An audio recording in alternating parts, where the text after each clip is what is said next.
Hello दोस्तों, नमस्ते। मैं हूं सविता पाल। तो अपने यूट्यूब चैनल पे आप सभी का स्वागत करती हूं।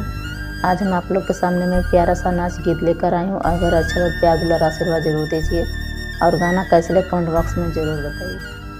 बगिया लागल बा सुगनमा तनी हड़ाई दाना नदी, बगिया लागल बा सुगनमा तनी हड़ाई दाना नदी। हमसे रूठल मोर सजनवा तनी मनाई दना नदी, हमसे रूठल मोर सजनवा तनी मनाई दना नदी।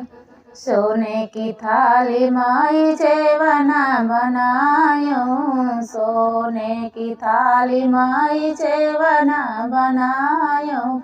हमसे रूठल मोर सजनवा तनी जमाई दना नदी, हमसे रूठल मोर सजनवा तनी जमाई दना नदी। बगिया लागल बा सुगनमा तनी हड़ाई दना नदी, बगिया लागल बा सुगनमा तनी हड़ाई दना नदी। झाझड़े गेढ़ुआ जमुना जल पानी, झाझड़े गेढ़ुआ जमुना जल पानी। हमसे रूठल मोर सजनवा तनी घुटाई दना नदी, हमसे रूठल मोर सजनवा तनी घुटाई दना नदी। बगिया लागल बा सुगनमा तनी हड़ाई दना नदी, बगिया लागल बा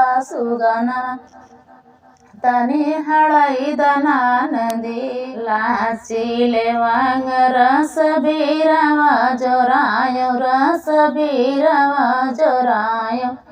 हमसे रूठल मोर सजनवा तनी कुंचई दना नदी, हमसे रूठल मोर सजनवा तनी कुंचई दना नदी। हमसे रूठल मोर सजनवा तनी मनाई दना नदी। बगिया लागल बा सुगनमा तनी हड़ाई दना नदी, बगिया लागल बा सुगनमा तनी हड़ाई दना नदी।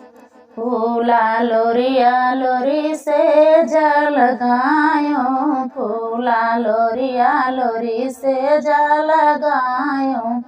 हमसे रूठल मोर सजनवा तनी सुतई दना नदी, हमसे रूठल मोर सजनवा तनी सुतई दना नदी। बगिया लागल बा सुगनमा तनी हड़ाई दना नदी, हमसे रूठल मोर सजनवा तनी मनाई दना नदी।